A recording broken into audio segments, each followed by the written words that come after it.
The moment I walked into that courtroom, a nervous giggle escaped my daughter Melissa. Gregory, my son-in-law, just shook his head, as if I were some pathetic joke he couldn't believe he was witnessing. But then the judge looked up, and the color drained from his face. His gavel slipped from his trembling hand as he whispered a single name, a name unknown to everyone else in the room, the Scalpel. He was staring directly at me. My family thought they were simply locking up a senile old man. Little did they know, they had just declared war on a ghost from their past. It began, as these things often do, with an insult I was expected to ignore. It was a Sunday dinner at my daughter Melissa and her husband Greg Walsh's sprawling Los Angeles mansion. "The infinity pool is non-negotiable, Greg," Melissa stated, her voice sharp and demanding. "It has to look absolutely seamless, as if it's pouring directly into the canyon below." Greg, a man whose custom-made suits always seemed a size too small, didn't even bother to look up from his phone. "Whatever you want, baby. As soon as this Ohio deal closes, you can have a pool filled with champagne if you like." He was bragging, broadcasting his supposed success. "It's a guaranteed 9-figure play." They were talking right through me, discussing pool contractors, Greg's 9-figure deal, and Melissa's upcoming charity gala as if I were a piece of furniture, like some old armchair they had inherited and didn't quite know where to put. I am Nathaniel Price, 71 years old, and in that moment, I was utterly invisible. Ever since Isabel, my beloved wife, passed away 10 years ago, I had tried to do what I thought was the right thing. I sold our large family home in Connecticut, a place filled with too many memories, and bought the guest house tucked away on this massive property. I wanted to be close to my only daughter, Isabel's only child. I truly believed it was what she would have wanted. I'm looking at Lim's criminal file right now. When he was arrested 5 years ago, he was facing 10 felony counts. Bail was set at $100,000. He didn't have it. A bail bondsman? I murmured, my mind already connecting the dots. Exactly. A bondsman covered the note, but the bondsman required a guarantor, someone to co-sign, to put up the collateral in case Lim skipped town. I felt a coldness settle in my chest that had nothing to do with my heart condition. Who guaranteed the bond, Avery? She paused just for a second to let the impact land. A shell corporation, an LLC registered in Delaware with a single-purpose asset management. What's the name of the company? I asked, though I already knew the answer. Walsh Holdings GP, she said. My God. I leaned back in my chair. The pieces didn't just fall into place. They slammed together. Greg hadn't found Dr. Lim last week. He hadn't bribed him last month. He had owned him for 5 years. He paid the man's bail. He likely paid for his defense lawyer. He had kept this dirty, compromised asset on a leash, hidden in his back pocket for half a decade, waiting for the day he would need a doctor to sign a piece of paper. This wasn't an impulsive act of greed because I had refused his loan, the loan request that was likely just him testing the waters. This was a contingency plan. This was premeditated. He had been planning to declare me incompetent and seize my assets for years. Avery, I said, my voice low and hard, you've disarmed their primary weapon. You neutralized the medical expert. Now it's my turn. You keep digging on the legal side. Find everything you can on Lim's case files. Find the name of the lawyer Greg hired. I'll handle the numbers. She nodded, already on her way out the door. Be careful, Scalpel. They should have been, I replied. I closed the door to my office, the world shrinking to the glow of my 3 monitors. Their lawyer looked up, annoyed by the interruption. The judge's hand, the one that had dropped the pen, was visibly shaking. He stared at me, his mouth slightly open. He leaned forward, forgetting himself, into the gooseneck microphone on his desk. And in a voice that was meant to be a whisper but was caught and amplified, a voice of pure, unadulterated shock, he said one thing. My God, is that really him? Every head in the courtroom swiveled. They weren't looking at the judge anymore. They were all staring at me. Greg and Melissa's faces were blank with confusion. What was happening? This wasn't part of their plan. I recognized him, too. Oh yes, I recognized him. John Carmichael. But the man I knew wasn't a 60-year-old judge with a weary face. The man I knew was a 35-year-old assistant U.S. attorney, terrified, ambitious, and in way over his head. He had been handed the biggest case of his young career, the Enright Corporation fraud, a billion-dollar house of cards, and he was losing. His case was falling apart. His star witnesses were discredited. He was about to lose, and it would have ended his career before it began. Until his expert witness took the stand. I was that expert witness. I was the man they brought in when the numbers were a tangled mess of lies. I was the one who, in a single day, took a billion-dollar fraud and laid it bare on a single spreadsheet for the jury to see. I was the one who put 12 CEOs and their accountants in prison. John Carmichael hadn't just known me. I had made him. I had handed him his career on a silver platter. Judge Carmichael's face was pale. He gripped the edges of his desk. He was no longer looking at a senile old man. He was looking at a ghost from his past. He was looking at the man they used to call the Scalpel. He finally tore his eyes away from me and slowly, deliberately, turned his gaze to the petitioner's table. He glared at Greg's slick, smiling lawyer. I bought that debt, Greg. All of it. The note, the loan, the collateral, everything. I took a step forward. You defaulted on your loan, Greg, but you didn't default on Citadel Apex. You defaulted on me. I let that sink in. I watched the last traces of color drain from his face as the blood-freezing, soul-shattering reality of his situation landed. And I continued, am not as patient as Jim Callahan. I am not offering an extension. I am not renegotiating. I am calling the note. Effective immediately. Greg looked up at me, his mouth open, a silent scream trapped within. I pointed at the mansion he lived in. The main house is mine. I pointed at the cars he drove. The cars are mine. I pointed at the shell companies he built. Your entire Walsh Holdings empire is mine. I pointed at the very suit he was wearing. Everything you thought was yours now belongs to me. I turned back to Judge Carmichael, who was watching this entire exchange with a look of pure, unadulterated awe. Your Honor, I said, my voice ringing with finality, this pathetic conservatorship hearing is over. I gestured to Avery and her document. The eviction hearing begins now. Greg was finished. A man who screams his own confession in a courtroom doesn't have many legal options. After that performance, it wasn't a trial, it was a sentencing. My evidence, the evidence Avery and I had compiled, was a precise, airtight coffin, the bank transfers from Isabel's foundation, the fraudulent invoices from a shell company, the perjured testimony he suborned from Lim, and, of course, the open and shut case of bank fraud he'd been running on the Ojai project. It was an avalanche of paper, and every single sheet had his name on it. He tried to fight. He hired a new, even more expensive lawyer, probably with money he didn't have. They tried to argue he was under extreme duress. They tried to paint me as a vindictive, manipulative mastermind who had entrapped him. My grandson, Tyler, who was 16, seemed to be the only one who acknowledged my presence. He looked down the long, polished mahogany table, a piece of furniture so expansive it could have doubled as a runway, and asked, Grandpa, my playoff game is next week. Do you want to come? We're playing Palisades. Before I could even open my mouth, Greg cut him off, his voice dripping with casual dismissal. He didn't even bother to glance in my direction. Tyler, don't bother your grandfather. He needs his rest. He's old. Melissa, my own daughter, then giggled. It was a light, airy sound, but it cut far deeper than any knife. He's right, honey. Just let him be. He's probably tired just from sitting there. They decided everything for me. They diagnosed my energy levels, my desires, my entire existence, without even a single glance my way.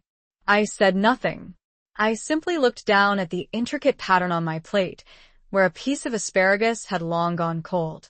They had effectively turned me into a ghost in my own life. And the worst part of it all was that I had allowed them to do it. I had mistaken my silence for patience. I saw now it was nothing more than permission. 3 days later, a sharp knock echoed on the door of my guest house. It was Greg. This was a rare occurrence.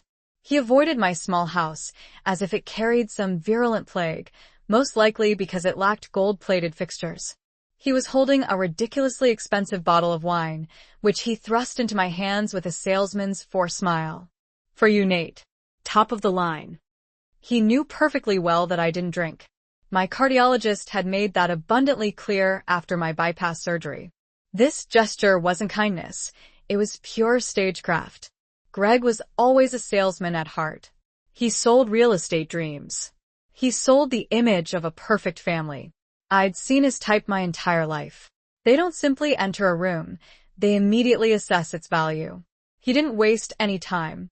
This was where I truly lived, not in the quiet guest house, but here, inside the data. Greg thought I was a relic.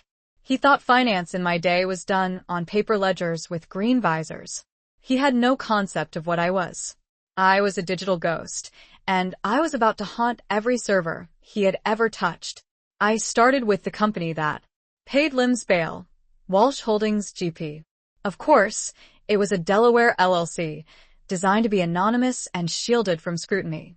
Greg might have been sloppy in some ways, but he wasn't stupid. He understood the basics of asset protection.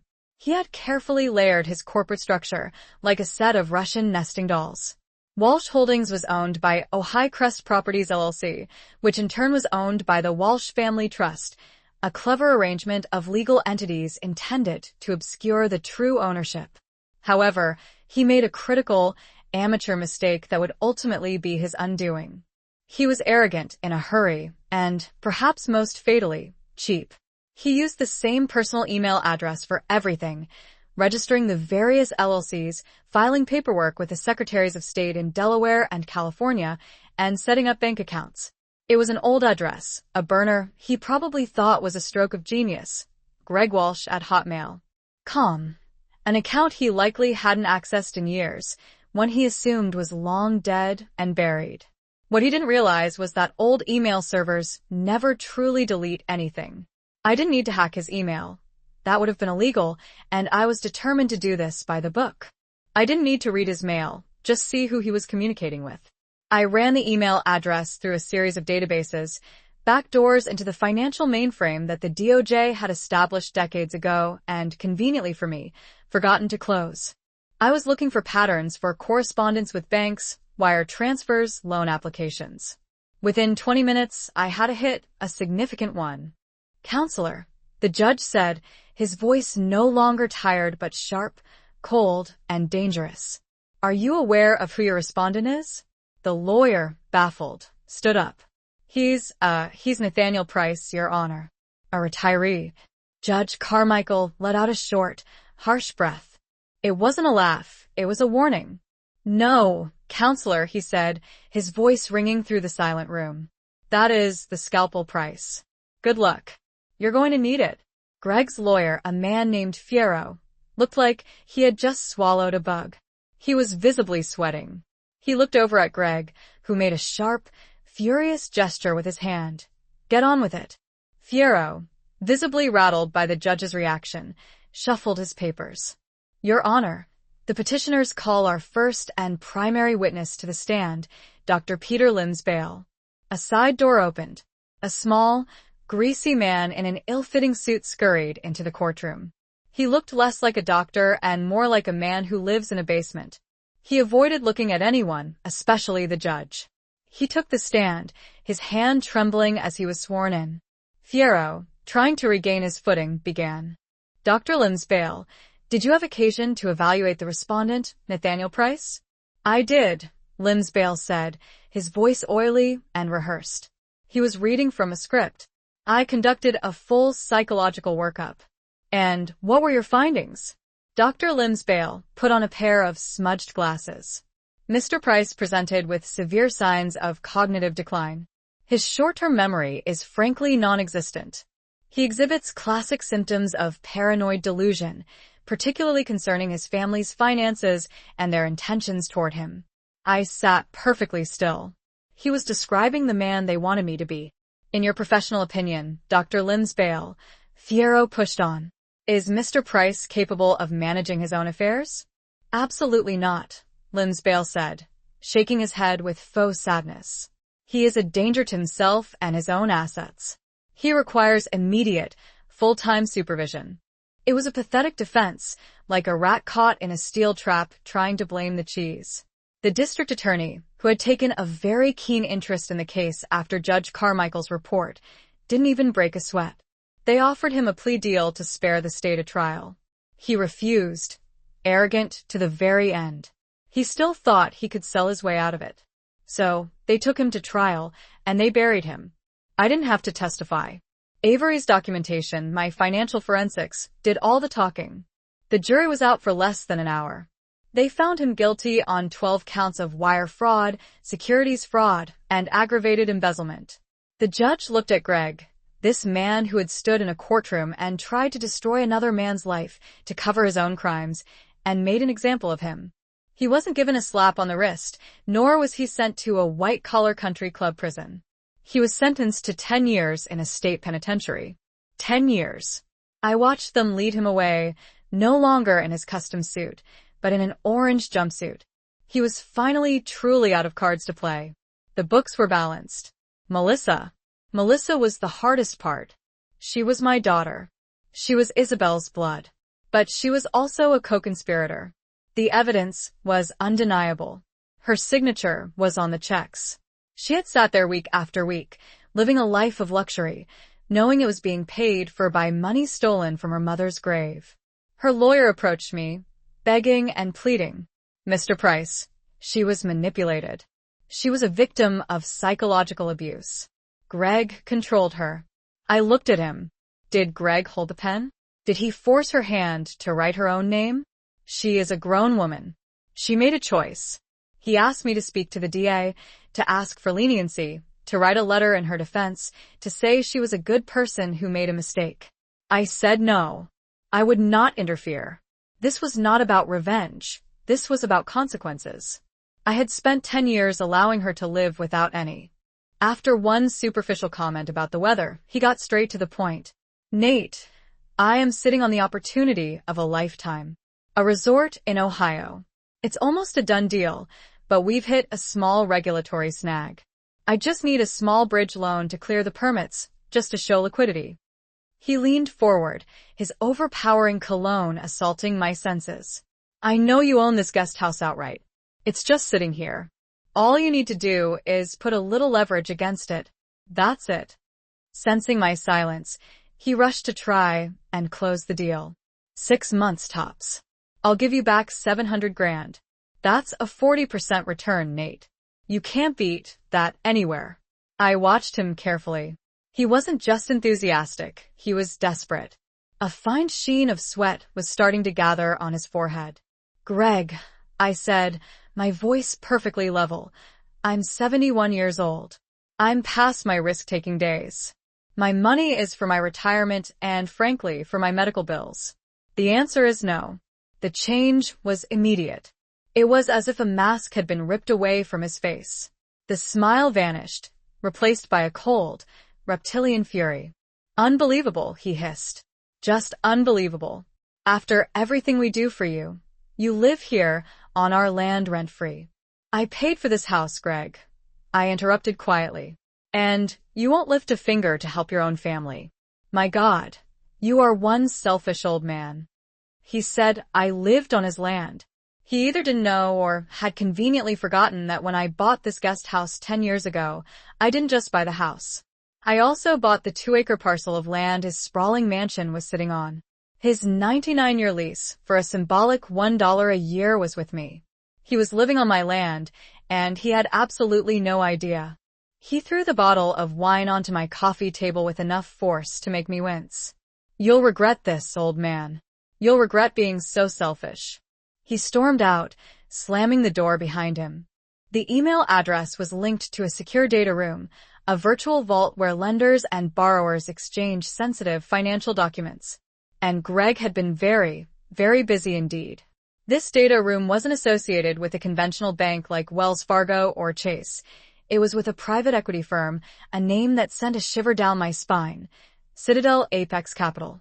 These weren't bankers. They were vulture capitalists. They don't offer loans to stable businesses. They prey on desperate men like Greg, men who have been rejected by everyone else. They offer a lifeline, but it's a lifeline attached to an anchor. I couldn't access the data room itself, but I could access the server logs. I could see the file names and email subjects, and that was all I needed to piece together the full, disastrous picture. Greg's 9-figure deal in Ohio wasn't just facing a few challenges, it was a complete and utter catastrophe. He hadn't simply hit a snag. He had run out of money halfway through construction. He had falsified his liquidity reports to secure the initial loan and lied to his contractors, who were now filing liens. He hadn't just blown a few million. The logs revealed a total capital burn of $50 million. $50 million, and Citadel Apex had found out. The emails were no longer polite. They were frantic. A deluge of automated default notices, followed by personal emails with Greg begging for an extension. Just another 60 days, claiming the project was solid and only facing a temporary cash flow problem. Then came the final email, the one that explained everything. It was from Citadel Apex, sent 1 week ago, the day after I refused Greg's $500,000 loan request. It was a capital call. The fund wasn't just angry. They were activating the emergency clause in their contract, demanding an immediate lump sum interest payment, not $500,000, but $5 million. They gave him a deadline of 10 business days. Fierro smiled, a weak, triumphant little smile. Thank you, doctor. Your witness. He sat down looking. Relief washed over Avery Hayes as she rose to her feet. Unlike what everyone expected, she wasn't burdened with a mountain of paperwork or a laptop. Instead, she clutched a single sheet of paper, her pace deliberate as she approached the witness box. A hush fell over the courtroom. "Good morning, Dr. Lim," she greeted, her voice polite and soft, yet possessing an incisive quality that sliced through the silence like a scalpel. "Or should I perhaps address you as Mr. Lim?" Lim blinked, clearly disoriented. It's Doctor." Avery turned to the judge. "Is it, Your Honor? My records show no indication of Mr. Lim being a licensed psychologist, psychiatrist, or neurologist." She then refocused on Lim. "Mr. Lim, what kind of doctor are you?" Visibly flustered, Lim stammered, his eyes darting toward Fierro for assistance. I have a medical background." Fierro shot up, protesting. "Objection. Relevance. This is a character assassination." Judge Carmichael swiftly overruled him, his gaze fixed on Lim. "Sit down, counselor. The witness will answer the question. What is your medical background, Mr. Lim?" Lim swallowed hard. I was a dentist." A ripple of murmurs spread through the courtroom. Greg's face paled considerably. "A dentist," Avery repeated, allowing the word to linger, heavy with implication. "Or, to be more precise, a former dentist. Isn't that correct, Mr. Lim?" I'm retired," he weakly asserted, a blatant lie. "Retired?" Avery's voice sharpened. "Or was your license to practice dentistry permanently revoked by the state of California in 2019? Lim began to tremble. That's not. "It's a matter of public record, Mr. Lim," Avery continued, relentless. "Revoked for gross misconduct, specifically insurance fraud and running an illegal prescription pill mill out of your office on Rita Avenue. Is that correct?" I had enabled her weakness, her greed, her casual cruelty. To step in now, to save her from the fire she had helped set, would be the final, worst act of a failed father. She had to stand on her own. She had to face the ledger. She was indicted just as Greg was. But she was smart. Unlike Greg, she saw the end of the line. She took the plea.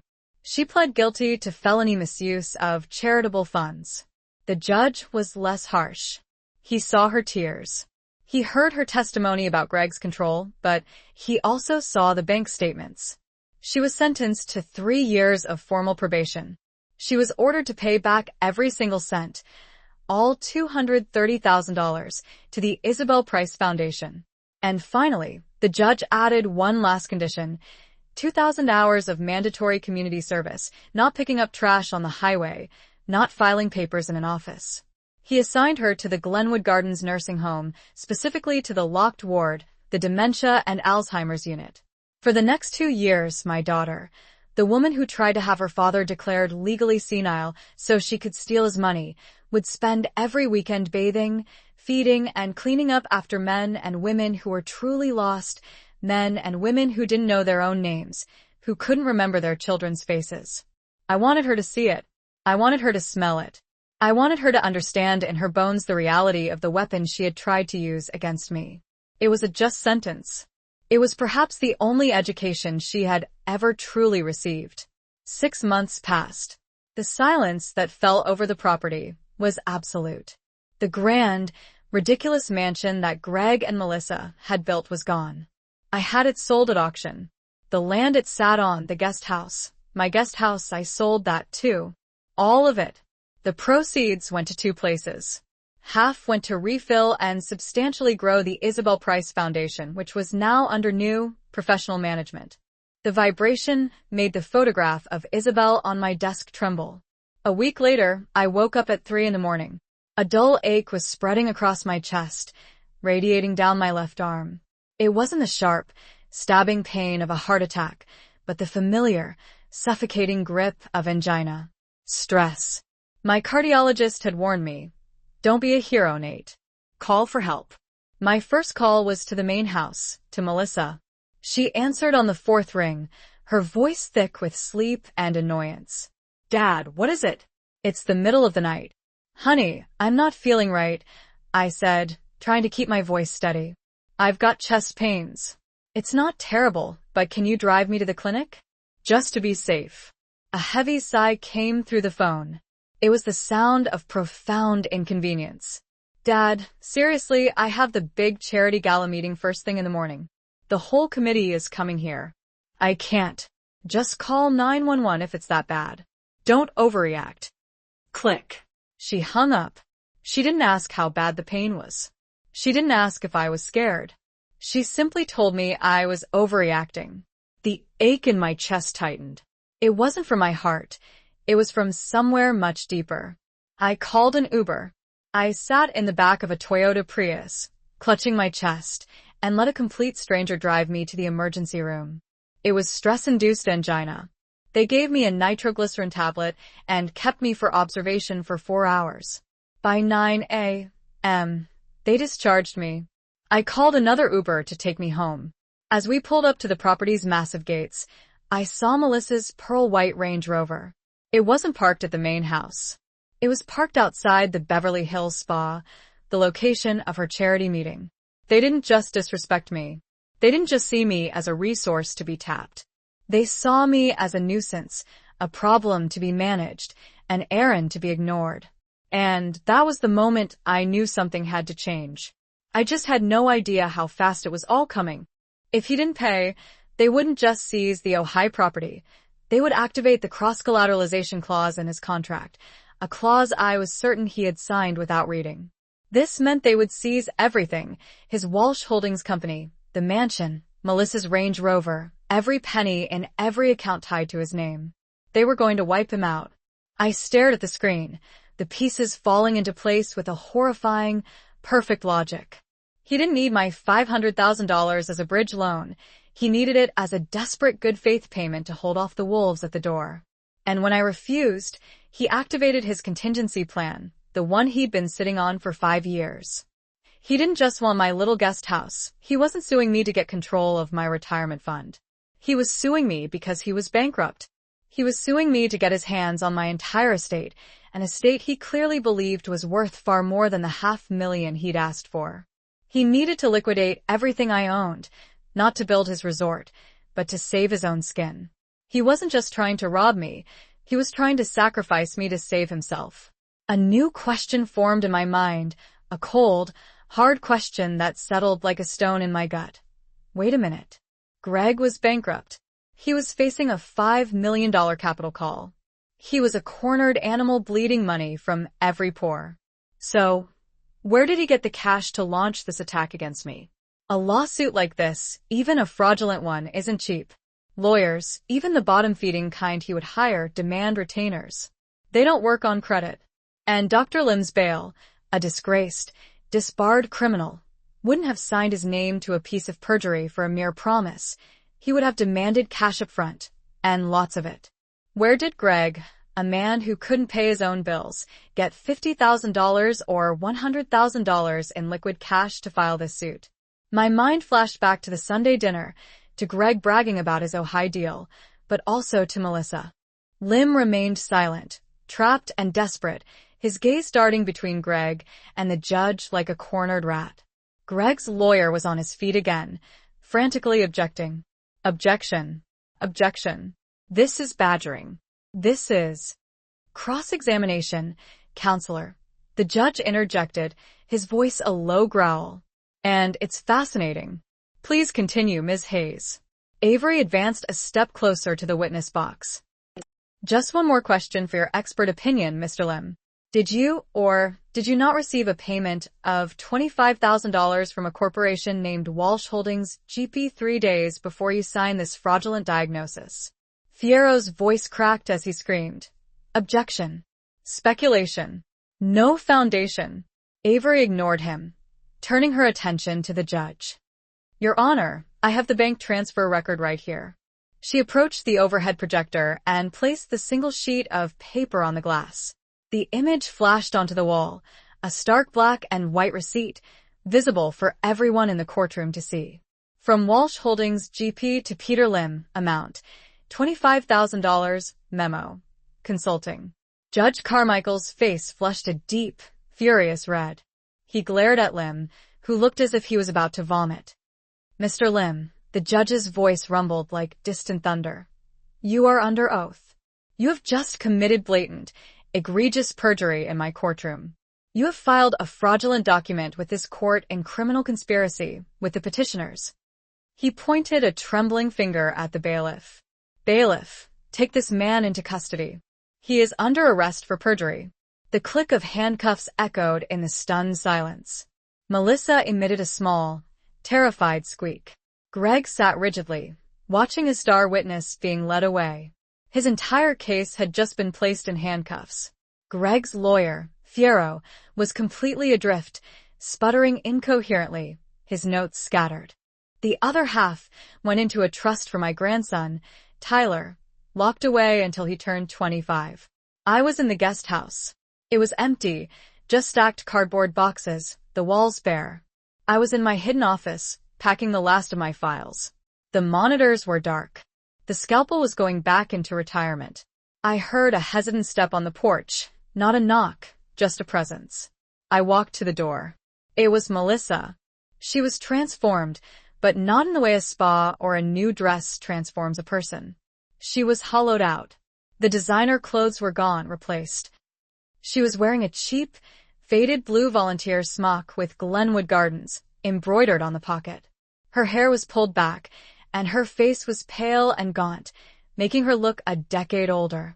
The entitlement, the casual cruelty, the arrogant little giggle, it was all gone, burned away like ashes. Her once perfectly manicured hands were now red and raw. She just stood there in the doorway, watching me tape up the last box. When she finally spoke, her voice was unrecognizable. It was a rasp, quiet, rough, and utterly devoid of life. Why? I stopped what I was doing, but I didn't turn around. Why? What is it, Melissa? Why did you do it? Her voice trembled, not with sadness, but with a deep, exhausted rage. Why did you let it go so far? You knew. Don't pretend you didn't. You're him. You knew what Greg was. You knew what he was doing. She took a tentative step into the empty room. You could have stopped us at any time. When Greg asked for the $500,000, you could have simply said, "No, I know you're broke." You could have shown me the papers then. You could have warned me. Her voice cracked, and a single, hot, angry tear traced a path down her face. But you didn't. You let us do it. You let me sign those checks. You let us file that lawsuit. You just sat there in your little house, watching us destroy ourselves. You didn't have to ruin us. You didn't have to send him to prison. The next morning, I was sitting with a cup of black coffee, watching the fog burn off the canyon, when a sharp, impatient knock echoed through my small house. It wasn't Greg. His knock was arrogant. This was professional. I opened the door to a man in a crisp uniform holding a digital scanner and a stiff, white envelope. "Nathaniel Price?" he asked, his voice flat and impersonal. "I am Legal Express Delivery. Sign here." I signed the screen. He handed me the envelope and was gone before I could even close the door. It was heavy, not with paper, but with intent. My hands were perfectly steady as I picked up a letter opener from my desk, the same one Isabel had given me 30 years ago. I slid it open and pulled out the contents. The words leaped off the page, cold and precise. It was a legal petition, a lawsuit, filed in Los Angeles Superior Court. The petitioners were Gregory Walsh and Melissa Walsh. The respondent was me. I scanned the first page, my vision narrowing. They were requesting an emergency hearing. They were seeking a conservatorship. The blood didn't drain from my face. It didn't rush to my ears. Instead, a cold, perfect clarity settled over me. They were accusing me, Nathaniel Price, of being mentally incapacitated. They claimed I was no longer capable of managing my own financial and medical affairs. They were claiming I was senile. It wasn't just an insult. It wasn't just greed. This was a legal execution. They wanted to erase me, to turn me into a non-person, a ward of the state with them holding all the strings. They wanted to make my invisibility official, legally binding. I flipped the page. Exhibit A, the evidence. It was a 3-page diagnostic report from a psychological expert named Dr. Peter Lim. I read his assessment. He claimed I exhibited severe signs of dementia, paranoid delusions, and an inability to grasp financial realities. He gravely concluded that I was a danger to myself and my own assets. I stared at the name, Dr. Peter Lim. What was she bragging about? The Pool Num Gala. It was her charity, the upcoming gala, the fundraiser. My heart sank. When Isabel died, I had taken a portion of the money from the sale of our Connecticut home, several $1 million, and placed it into a charitable trust. I called it the Isabel Price Foundation. Its mission was to fund the kind of early-stage cancer research that might have saved her. I made Melissa the managing director. I thought it would give her purpose, give her a connection to the mother she lost. I was the founder, of course, with full oversight rights, but I had never exercised them. I trusted her. It was my wife's name. It was my daughter. I picked up the phone and dialed the private bank in Boston that managed the foundation's assets. A banker I hadn't spoken to in 5 years answered, his voice full of surprise when I identified myself. "Mr. Price, what a pleasure.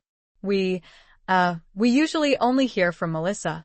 "I'm sure you do," I said, my voice cold. "I'm invoking my founder's rights. I need a full, detailed statement of all expenditures and transfers from the Isabel Price Foundation for the past 12 months. I need it in the next 5 minutes. Secure email." "Sir, that might take some time to compile." 5 minutes, I said, and I hung up. My secure inbox chimed 3 minutes later. The PDF was attached. I opened the file. My hands were perfectly still. I looked at the top line, the total asset value. It was supposed to be well over $3 million. The number staring back at me was $412,000. I scrolled down, my blood turning to ice. The foundation was hemorrhaging money.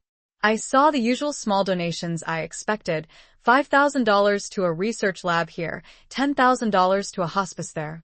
And then I saw the other charges. Administrative fees, consulting fees, event planning services. They were massive.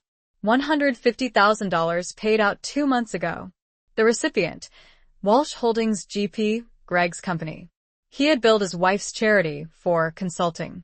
His star witness was in handcuffs. His entire case had evaporated, and the judge was looking at him as if he were something unpleasant scraped from the bottom of a shoe. Greg was beyond pale. He was a furious, blotchy red, vibrating with rage. He grabbed Fierro by the sleeve and hissed something in his ear. Fierro, appearing terrified of his own client, stood up shakily. "Your Honor," he stammered, my client, Mr. Walsh, would like to take the stand to clarify this unfortunate misunderstanding." Judge Carmichael raised an eyebrow. "Oh, he does he? He wants to testify?" After his primary witness was just arrested for perjury and a conspiracy with him, the judge turned to Avery. Ms. Hayes, any objection? Avery stood firm. Not at all, Your Honor. We would be delighted to hear what Mr. Walsh has to say. Very well, the judge said, his voice laced with ice. Mr. Walsh, take the stand. You are, of course, under oath. Greg shoved his way to the witness box, practically pushing the bailiff aside. He tried to project an air of confidence, but he resembled a drowning man, only managing to create more bubbles. He sat down, gripping the railing of the box so tightly his knuckles turned white. Your Honor, Greg began, his voice a practiced, slick performance of a wounded victim. He attempted to speak directly to the judge, pointedly ignoring Avery and me. This is a travesty. My wife and I, we are worried about him. That's all this has ever been about. He jabbed a finger in my direction. He is confused. He's paranoid. He locks himself in that little house for days. He hides his finances. He accused me of trying to steal from him, for God's sake. All we wanted to do was help him, to protect him from himself. And now this. He attempted to appear heartbroken, but it came across as monstrous. He's not lucid, Your Honor. He doesn't know what he's doing. You didn't have to do this to me, she said, pointing at her cheap uniform, the uniform a stark reminder of her fall from grace. You wanted this. You wanted to punish us. I slowly taped the box shut, carefully smoothing the tape down with my hand. Then, I turned to face her, this stranger, who was once my daughter. Because if I had stopped you, Melissa, I said, my voice quiet but firm, you would have learned nothing. You would have hated me for a week, called me a paranoid, controlling old man. And then you would have gone right back to him. You would have believed his next lie. You would have found another way to get him the money. You would have continued to bleed your mother's foundation dry, one gala at a time. I didn't let you do anything. I just let you be who you were. I walked over to my old desk. When you were 10 years old, you stole $50 from your mother's purse because you wanted a toy, and she had told you no. Melissa flinched, her eyes widening in surprise. She remembered. Isabel found out. I continued. She knew it was you, and she cried. She cried for an hour in the bathroom, convinced she had failed as a mother. And then she came out, hugged you, and never said a word about it. She put $50 of her own money back in the purse. She forgave you because her heart was soft. She wanted peace. I looked at her, my eyes as hard and clear as glass. I believe in ledgers. The books must always balance. Melissa, you never paid for that first theft. So, you just kept stealing bigger and bigger things. You didn't respect me. Greg didn't respect me. And neither of you respected the memory of your mother. You didn't just cross a line, Melissa. You erased it. You danced on her grave for a swimming pool. She had no answer, only wept silently. You didn't destroy yourselves, I said. You were already destroyed. You were just bankrupt in every possible way a human can be. I just presented the bill. A cold, dry laugh, more like a cough, escaped my lips. I had never met anyone named Peter Lim in my entire life. I didn't knock. I didn't hesitate. I held the legal petition in my hand, the thick paper a stark white against my age-spotted skin, and I simply walked. I walked out of my small house, across the perfectly manicured lawn that separated my world from theirs, and straight toward the main house. The glass doors to the patio were open. I could hear the sound of ice clinking in glasses and light, vapid music playing. They were by the pool just as I knew they would be. Melissa was laid out on a chaise lounge, sunglasses on, a magazine balanced on her stomach. Greg was standing by the outdoor bar, pouring himself another cocktail. They looked relaxed, untroubled, like two predators who had just set a trap and were waiting patiently for their prey to bleed out. I stepped onto the patio. The music stopped abruptly. My shadow fell across Melissa. She sat up startled, pulling her sunglasses down. Dad, what are you doing? You're interrupting her voice trailed off when she saw the papers in my hand. She didn't look at my face. She looked at the papers. Greg turned around. A fake smile plastered on his face. Nate, we were just, Then he saw the petition. The smile didn't just fade. It inverted into a sneer of annoyance before he quickly masked it with false concern. I held up the envelope. What is this? Melissa flinched, looking away toward the pool, unable to meet my eyes. But Greg was a performer. He put his drink down, wiped his hands on a towel, and crossed his arms, immediately assuming a position of power. Dad, he said, his voice dripping with condescending pity, we were hoping you wouldn't have to see it like this. We were going to talk to you right before the hearing. What is this? It's for your own good, Greg said, stepping forward. Another charge, $80,000 for gala planning services. The vendor was listed as LA Premier Events LLC. It took me less than 60 seconds to run the name. It was a shell company registered 3 months ago. Its corporate address was AP. Oh, Box in Van Nuys, and the sole proprietor listed on the filing? Gregory Walsh. He was paying himself $80,000 to plan his own party. But the final, devastating, soul-crushing piece of evidence wasn't in the line items. It was in the proof of payment. I clicked on the links to the scanned checks. The bank provided them for all transactions over $20,000. The check for $150,000 to Walsh Holdings. The check for $80,000 to LA Premier Events. I looked at the signature line, the elegant, flowing signature authorizing the transfers. It wasn't Greg, it was Melissa Walsh. I closed my eyes. I had prepared myself for Greg's corruption. He was a snake, and snakes bite. It's their nature. I had even, in some part of my heart, prepared to find that Melissa was weak, foolish, manipulated, that Greg had tricked her or bullied her into it. But this wasn't weakness. This was active partnership. This was complicity. These were her signatures, clear as day. She wasn't just being manipulated. She was an active participant in the looting of her own mother's legacy. She was stealing money meant for cancer patients, stealing it from a fund named after her mother. And she was using that stolen money to what? To fund her husband's collapsing fantasy? No, it was worse. I looked at the dates. The first major transfer was 6 weeks ago. The second was 3 weeks ago. This was the seed money. This was the money they were using to pay the lawyers to have me declared insane. They weren't just robbing me. They were using Isabel's memory to finance the execution of her husband. I had thought there was a line of decency, of family, of basic human compassion that my daughter would not cross. I was wrong. Fierro, sensing an opening, interjected. So, your only motivation was concern for his well-being? 100%, Greg affirmed, oozing false sincerity. Thank you, Fierro said, sinking back into his seat, looking as though he had narrowly avoided a bullet. Avery stood up again, approaching Greg not with aggression, but with a kind of detached, surgical curiosity.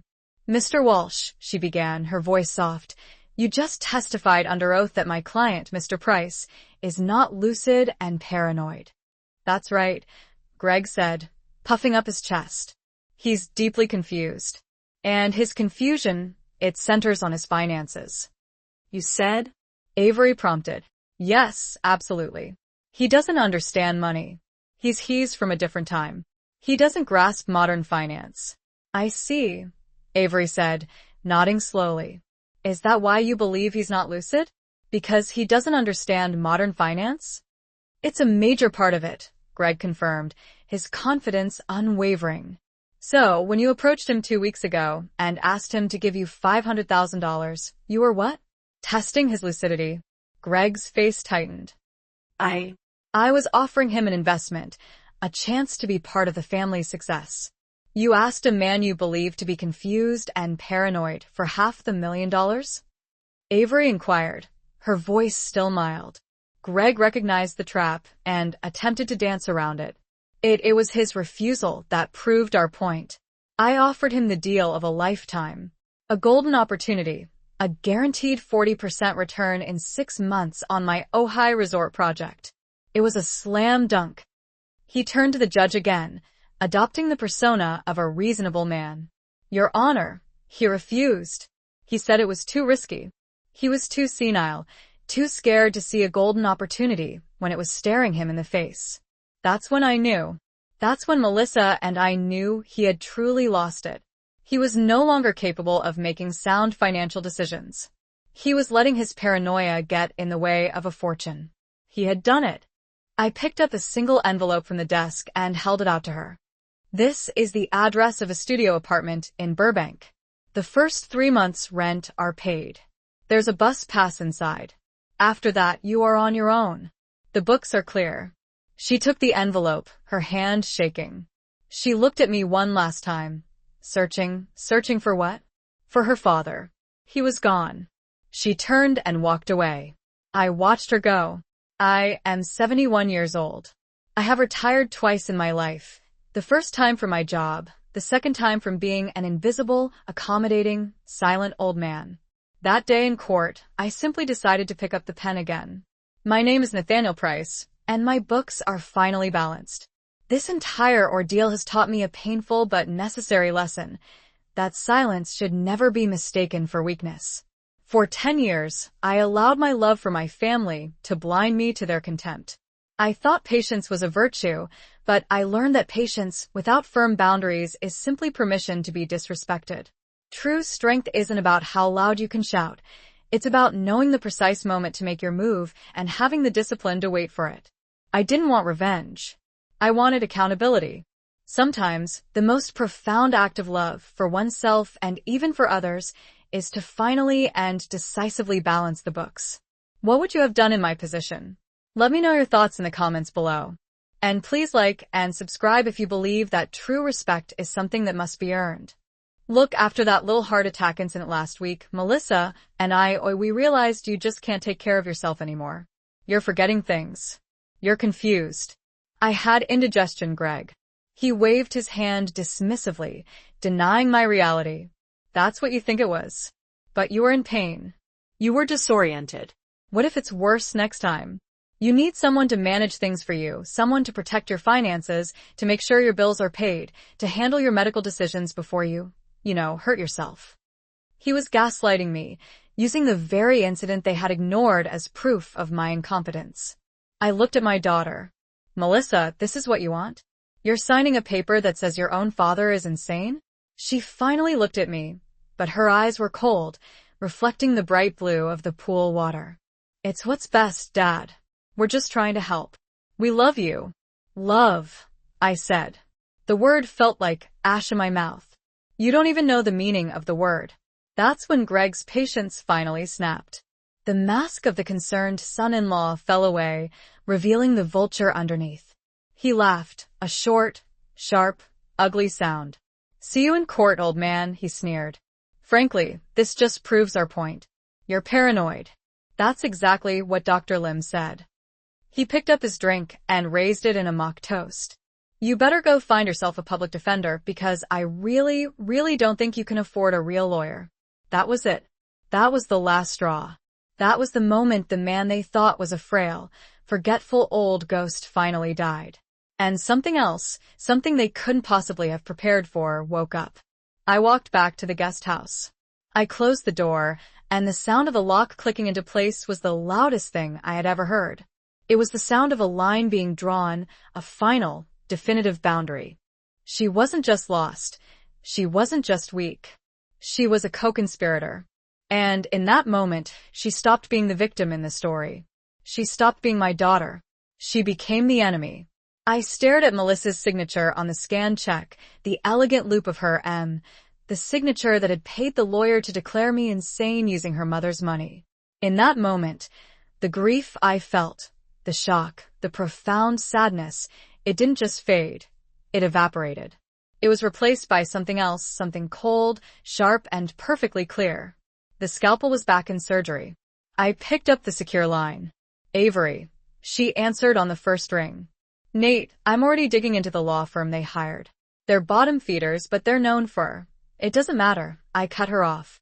My voice sounded different, even to me. It was flat, hard like polished steel. Change of plans, Avery. What? What change of plans? We are no longer on defense, I said. We are not going to disprove their case. We are going to end them. We are going to rip this entire thing apart, root and stem. I am done. There was a silence on the line. Nate, she said, what did you find? My daughter's signature on checks from my wife's foundation. They used Isabel's money to finance this attack. My God, Nate. Save your sympathy, I said. I need data. You found the vulture fund he's in bed with, the one that's about to wipe him out. I need their name now. I heard the rapid, precise click of her keyboard. He's in default to a fund called Citadel Apex Capital. Nate, these guys are monsters. They don't negotiate. They just liquidate. I know exactly who they are, I said. And for the first time in a decade, a cold, thin smile touched my lips. Citadel Apex Capital. I wasn't just familiar with the name. I was familiar with the man who built it from scratch, James Jim Callahan. Avery didn't know. Nobody knew. 30 years ago, back in Washington, D.C. Under oath, he had linked his entire claim of my senility to my refusal to give him money. He had constructed his own gallows. Now, Avery was poised to kick the chair out from under him. A golden opportunity, Mr. Walsh? Avery asked, her voice devoid of curiosity, now replaced with cold steel. A slam dunk. Absolutely. Greg exclaimed, arrogant to the last. That project is gold. Is that why the project is currently $50 million over budget and facing 16 contractor liens for non-payment? The color drained from Greg's face. He stammered. That's a lie. That's privileged information. How? It's not privileged when you're in default, Mr. Walsh, Avery stated, her voice rising, each word a hammer blow. And this golden opportunity is, in fact, a sinking ship, isn't it? Isn't it true that your primary lender, Citadel Apex Capital, found you in breach of your loan covenants and issued a capital call for $5 million due 10 days ago? Greg was speechless, his mouth opening and closing soundlessly. He looked at Fierro, who was staring at his client in pure horror. A $5 million demand, Mr. Walsh, and you didn't have it. You were and are completely and hopelessly bankrupt, weren't you? No. Greg finally roared, his composure shattered. It's a temporary cash flow problem. The project is sound. Is it? You were bankrupt. Avery pressed relentlessly. You had no money. Your credit was frozen. And yet, you found the money to hire Mr. Fierro. You found $25,000 in cash to bribe a disgraced dentist. She took a step closer. My question, Mr. Walsh, is where did you get that money? Greg was trapped. He looked at Melissa, then at the judge, but had no answer. Avery provided it for him. You got it, she said, her voice dropping, filled with contempt. From a charity. You got it from the Isabel Price Foundation. At the sound of her mother's name, Melissa, who had been frozen in her seat, let out a tiny, choked sound. Isn't that right, Mr. Walsh? They thought this was the room of a senile old man, a quiet, beige box for me to doze in, to be managed in, to be forgotten in. They had never, not once, seen the other door. It was a solid, reinforced door at the back of my walk-in closet, cleverly hidden behind a rack of old suits I never wore. It wasn't locked with a simple key. It was locked with a biometric thumbprint scanner. I pressed my thumb to the cold glass. The light flashed green, and a heavy deadbolt slid open with a quiet, expensive snick. I stepped inside. This was my real home. There was no bed, no recliner, just floor-to-ceiling bookshelves, 3 massive computer monitors, a wall of locked file cabinets, and a dedicated, encrypted satellite phone system. The air was cool and still. Greg thought I was a retired pencil pusher, a simple accountant who had managed ledgers for some mid-level firm in Connecticut. He thought my greatest life achievement was saving enough for a comfortable retirement. He had no concept of what I truly was. 30 years ago, in Washington, D.C., I wasn't Nate. CEOs of Fortune 500 companies, corrupt senators, and high-level politicians, they all had a different name for me. They called me the Scalpel. I was the lead forensic investigator for the Department of Justice. I was the man they sent in when the numbers didn't just look wrong, they looked impossible. I didn't just follow the money. I dissected it.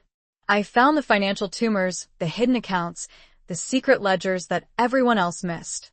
I was the man who could and did send 12 high-profile executives to prison with a single spreadsheet. I walked away from all of it. I buried that man deep inside myself. I buried him the day Isabel got her first diagnosis. I traded my secure office and the thrill of the hunt for hospital waiting rooms and chemotherapy schedules. I did it without a second thought. Jim Callahan was just a brash, arrogant young trader who had gotten himself tangled up in the Enright Corporation scandal. The SEC was going to indict him. They were going to charge him with conspiracy and throw him in federal prison for 20 years. They were convinced he was part of the fraud. They were wrong. He was greedy, yes, arrogant, absolutely, but he wasn't a criminal. Not then. I was the lead investigator on that case.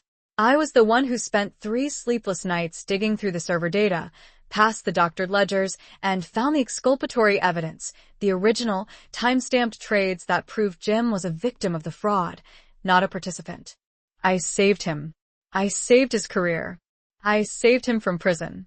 I did it because it was the truth, and my job was to make the books balance. Jim Callahan went on to build Citadel Apex into a billion-dollar empire. He never forgot. He had called me once 10 years ago after Isabel passed away. His voice was quiet. "Nate," he'd said, "I know what you did for me. If you ever need anything, a new life, a new career, a blank check, you just call." I never called until today. "Avery," I said, my voice all business, "I'm going to handle Citadel Apex. I need you to do something else immediately. I need you to draft a writ of seizure." "A writ? On what grounds?" "We don't have a judgment, Nate." "You will," I said. I switched lines, my fingers already dialing a number I knew by heart, a private, direct line to Jim Callahan's personal office. His assistant tried to block me. "Mr. Callahan is in a board meeting. Tell him the Scalpel is on the line," I said. "Tell him it's about Enright." I was on hold for less than 3 seconds. "Nate," his voice was booming, confident, but held a trace of fear, the fear of a ghost from the past. "Nate Price, is everything okay?" "Hello, Jim," I said. "It's been a long time. I'm not calling about the old days. I'm calling to cash in my chip." Silence. Then one word. "Name it." Avery thundered. "When you were broke, when your empire was collapsing, you turned to your wife and you had her sign checks. You convinced her to steal from her dead mother's cancer charity." You can't prove that," Greg spat. "I can," Avery declared, holding up a new set of documents. $150,000 paid to Walsh Holdings for consulting fees, $80,000 paid to LA Premier Events, a shell company you own, for gala planning. A total of $230,000 embezzled from a fund for cancer research. She turned and looked at Melissa for the first time. "He didn't just lie to the court, Melissa. He lied to you. That was when my daughter broke." She shot to her feet, her face a mask of disbelief and rage, and screamed at her husband. "You lied to me. You told me those were legal administrative fees. You told me it was all approved. You were stealing from my mother." Greg completely lost it. All the charm, all the performance, all the arrogance boiled away, leaving only the raw, ugly, desperate man underneath. He stood up in the witness box, his face purple, and pointed a shaking finger, not at Avery, not at Melissa. He pointed it at me. "Shut up, Melissa," he shrieked, his voice cracking. "Just shut up. It's his fault. All of it. That selfish old man. He had the money. He could have fixed everything. He just had to write a check. And he said no. He made me do it. It's all his fault." The courtroom dissolved into chaos. Melissa was sobbing, a hysterical, ugly sound. Greg was screaming at her to shut up, his face a mask of purple rage. His lawyer, Fiero, was desperately trying to object, but Judge Carmichael simply waved him into silence, his face a thundercloud. He banged his gavel, the sound cracking through the room like a gunshot. "Silence," he roared. "Mr. Walsh, you will sit down and be silent, or I will have you held in contempt." "Madam, control yourself." Greg collapsed back into his chair, breathing hard. "I became a full-time husband, then a widower, then a father trying to reconnect with a daughter I barely knew, And finally, an invisible grandfather. I let the scalpel die because my family needed Nate. Today, Gregory Walsh and my daughter had just given the scalpel a very good reason to come out of retirement. I sat down at the console. I bypassed my normal phone line and picked up the secure receiver. My fingers didn't tremble as I dialed the 11-digit number. It was a number I hadn't used in 10 years, but one I had never, ever forgotten. It rang twice. A sharp, professional voice answered on the other end. Avery Hayes. Avery, I said. It's Nate Price. There was a pause, not of confusion, but of shock and recognition. Mr. Price. My God, I thought you'd fallen off the face of the earth. Her voice was suddenly breathless. My father, he asks about you all the time. He always wondered what happened to the scalpel. I'm in Los Angeles, Avery. I need you here tomorrow. Bring your best team. The ones who know how to dig. Another pause, shorter this time. The shock was gone, replaced by steel. I remembered. Just say the word, Nate. What did they do? They filed for conservatorship. I said, my voice flat. They're claiming I'm senile. They want to take control of everything. A sound came through the phone. It was a laugh, but not a humorous one. A short, sharp bark of disbelief. They're claiming you are senile? They have no idea, do they? They have no idea who they just tried to put in a cage. Her voice was all business now. Understood, Scalpel. I'm on my way. Just tell me, where do you want me to make the first cut? Avery Hayes arrived at 10 a.m. sharp. She didn't look anything like a high-powered Los Angeles attorney. There was no flashy car, no $1,000 handbag. She wore a simple, dark pantsuit. Her hair was pulled back into a severe bun, and her eyes were the color of cold steel. She carried a single, slim briefcase. You have a loan out to a man named Gregory Walsh, a project in Ohio. He's in default. He's bankrupt. Walsh. I heard him typing. Yeah. A $50 million disaster. My team is moving to seize his assets on Monday. The man's a fool. I don't want you to seize his assets, Jim. I want you to sell me the debt. All of it, the note, the collateral, the default, everything. Sell it to you, Nate? It's toxic paper.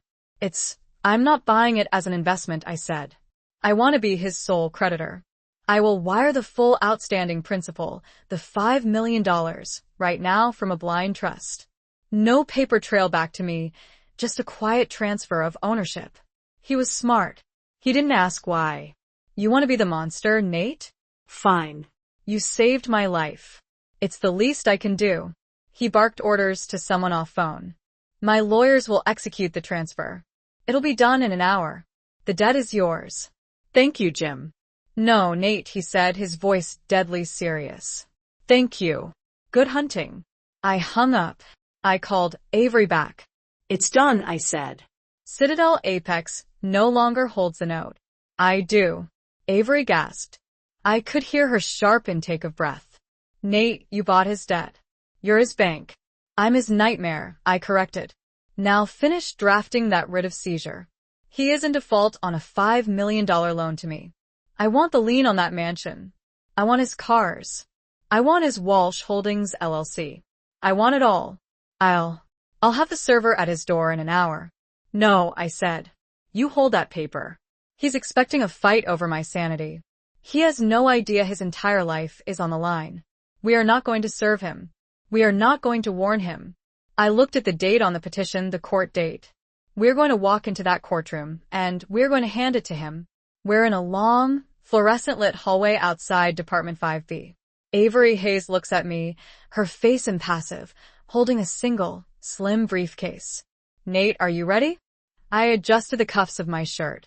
Melissa sank down, her sobs turning into choked, wet gasps. The room fell deathly quiet, the only sound the click of the bailiff's radio. Judge Carmichael's eyes, cold and furious, swiveled from the wreckage of the petitioner's table to me. He stared at me for a long moment, the anger in his face softening, replaced by something else, respect and a deep, profound curiosity. Mr. Price, he said, his voice now calm but carrying the full authority of the bench, Your opponents have made their case, such as it was. He gestured toward Greg. He has just confessed under oath to a litany of financial crimes, but the petition is still before me. Do you have anything you wish to say in your defense regarding your own competency? I rose to my feet, slowly. I didn't lean on the table, nor did I waver. I stood straight, my hands clasped loosely behind my back. The room was so quiet, I could hear the hum of the fluorescent lights. I looked at Greg, then at Melissa, and finally at the judge. "Thank you, Your Honor," I said, my voice clear and strong, echoing in the small room. "But I'm not here today to argue about my sanity. I am not here to defend myself. My competency is not in question. My record speaks for itself." I paused, letting the words land. "No, Your Honor," I continued. "I didn't come here today to be a respondent. I came here to file a criminal complaint." Fierro leaped to his feet. "Objection. This is theater. This is not the proper venue. Sit down, counselor." Carmichael roared. "You open this door. You brought this man into my court, accusing him of delusion. The court will hear what he has to say. Proceed, Mr. Price." I turned my gaze to Greg. He was staring at me, his eyes wide with a new, dawning horror. "Mr. Walsh has just confessed to part of it," I said, my voice flat, like an anatomist describing a corpse. "He confessed to embezzling $230,000 from a charitable foundation. My wife's foundation, the Isabel Price Foundation. She was the exact opposite of Gregory Walsh. All substance, no style. She was her father's daughter. She didn't waste time on pleasantries. She stepped into my hidden office, her eyes sweeping the room, taking in the servers, the monitors, the locked file cabinets. She gave a single, appreciative nod. They really have no idea, do they? It wasn't a question. They think I'm a confused old man, I replied, sliding the petition across my desk. They've provided their proof. Exhibit A Dr. Peter Lim. Avery picked up the document. She didn't read the whole thing. Her eyes just scanned the name and the signature. Dr. Peter Lim, psychological evaluation. Got it. She snapped her briefcase open, produced a tablet, and tapped the name into a secure database. "Give me 3 hours," she said. "Take 2, I replied. She smiled, a thin, sharp smile that didn't reach her eyes. "I'll call you in 1. She left as quietly as she had arrived. For the next hour, I didn't just wait.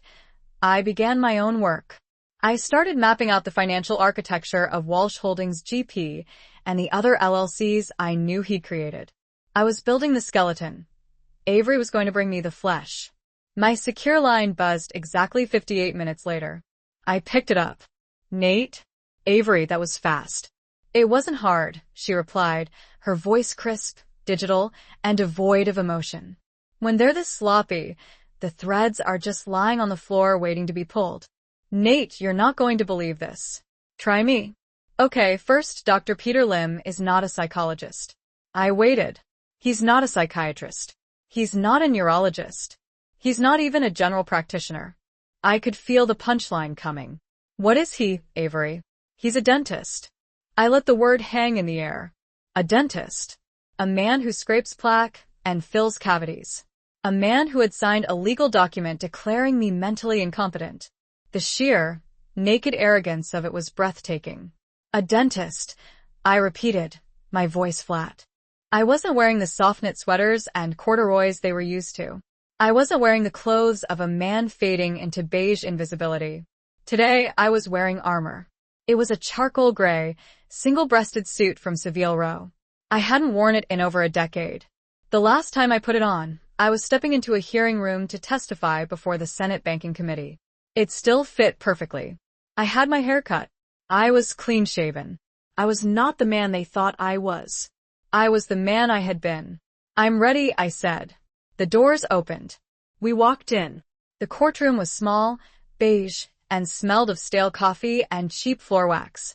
It was exactly the kind of joyless room where lives are quietly dismantled. Greg and Melissa were already seated at the petitioner's table, whispering, giddy with anticipation. Their lawyer, a man in a shiny suit with too much gel in his hair, was shuffling papers, looking supremely confident. Then they saw me. I watched my daughter's face. She looked up, saw me in my suit, and a nervous, suppressed giggle escaped her lips. She put her hand over her mouth, but her shoulders were shaking. She leaned over and whispered something to Greg. I could almost hear it. Look at him. Dad thinks this is a funeral or something. Greg just looked at me. His eyes ran over my suit, my posture, and he just smirked. He shook his head slowly, a look of profound, pitying contempt on his face. To him, this wasn't dignity. This was a pathetic, last-ditch effort, a dying animal puffing up its fur.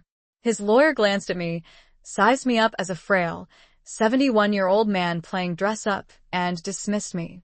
He turned back to his notes. They had no idea. I sat down at the respondent's table. Avery placed her slim briefcase on the table and sat beside me, a pillar of quiet, coiled strength. We said nothing. We just waited. All rise, the bailiff intoned, his voice bored. We stood. The judge entered from a side door, robed, looking tired. Then, I turned my gaze slowly, deliberately, to my daughter. She was watching me, her face streaked with tears and mascara, her eyes pleading. But he didn't act alone, I said, holding her gaze. He couldn't. He needed a signature. He needed the signature of the foundation's director. I looked back at the judge. And you, Melissa, my daughter, you signed the checks. You knowingly and with full intent looted your own mother's legacy to fund your husband's lifestyle and to finance this pathetic attempt to seize my assets. Melissa let out a wail, a sound of pure, animal despair. No, I didn't know.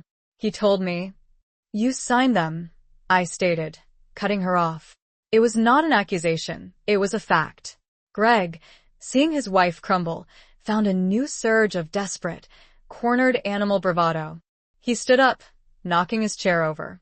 He laughed, a high-pitched, hysterical, ugly sound. You can't do anything to me, he shrieked, pointing at me. You're a nobody. You've got nothing.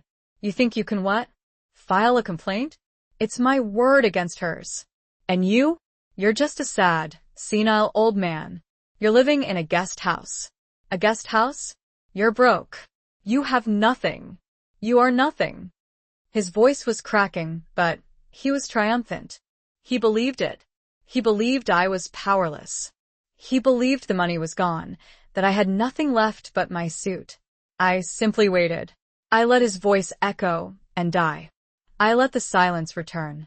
I let him stand there panting, a failed king on a stage of his own making. Then I smiled, a thin, cold smile. I said, my voice quiet.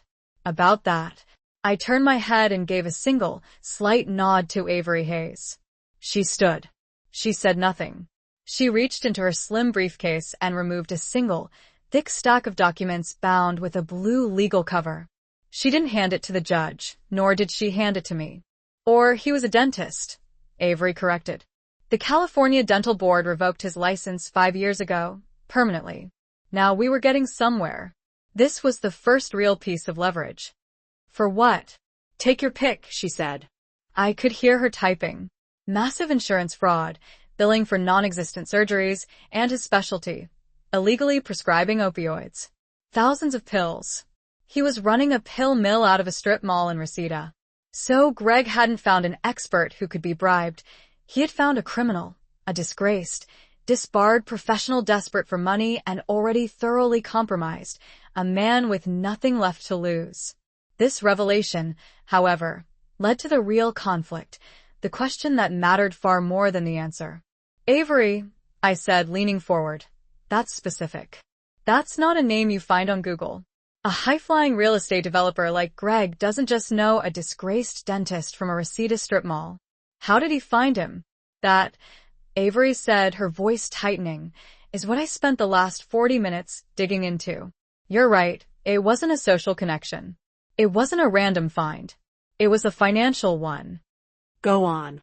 He looked like a man who had seen too much and was paid too little. He settled into his high-backed chair, the leather groaning under his weight. Please be seated. He put on a pair of gold-rimmed reading glasses and picked up the day's docket. His nameplate read, Judge John Carmichael. Good morning, he mumbled, his voice a monotone. We are here for the first item on the docket. Case number 881B, in the matter of the conservatorship of Nathaniel Price. He read the name, then, as procedure dictated, he looked up from his papers. He looked over the top of his glasses to identify the respondent. He looked right at me. The air left the room. The judge didn't just pause, he froze. His face, which had been a mask of tired bureaucracy, went white, ashen. His eyes, magnified by the glasses, widened in disbelief. The cheap ballpoint pen he was holding slipped from his fingers. It clattered loudly onto the wooden desk, the sound echoing in the dead, silent courtroom. Greg and Melissa were staring at him, confused. Instead, she walked across the aisle straight to the petitioner's table and placed the document directly in front of Gregory Walsh. What is this? Greg stammered, staring at the ominous blue cover. That, Mr. Walsh, Avery said, her voice clear and ringing, is an emergency notice of foreclosure and seizure. Greg's lawyer snatched the paper. His eyes scanned the first page. His face, which had been pale, turned the color of ash. This is impossible, Fiero whispered, looking at Avery. This is from Citadel Apex Capital. But that's not the date.